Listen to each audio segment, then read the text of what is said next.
కృష్ణుడు ఎంత పాలేరుతనం చేశాడో తెలుసా? సారథి అంటే మనం ఏదో గొప్ప అనుకోకూడదమ్మా. సారథికి రథికుడు ఆజ్ఞ ఎలా జారీ చేస్తాడో తెలుసా?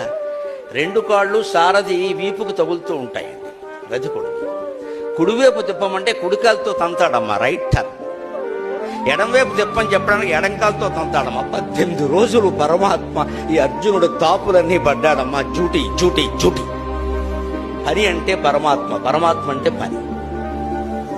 అంతే. ఇంకో మరి ఇలా చెయ్యి పట్టుకు చెప్పడానికి ఉండదండి. ఈ ధనుస్సు చేతిలో ఉంది, బాణం ఎలా వేస్తున్నాడు. Right turn, about turn, you turn కుదరదండి. ట్రాఫిక్ ఎక్కువ ఉంది, ఉండదు. నావిగేషన్ లేవు ఇక్కడ. ఉన్న పద్ధతి ఏమిటంటే మూల భారతంలో ఉన్న విధానం సారథి నడిపించడం. ఎడంకాలతో ఇలా అంటారు అంటే ఎడంవైపు తిప్పని, కుడికాలతో ఇలా అంటారు కుడివైపు తిప్పని. యమాది దేవుడు అనంత కోటి బ్రహ్మాండ నాయకుడు ఈయన గారి తాపులు పడ్డాడమ్మా మానవ జన్మెత్తిన పాపానికి.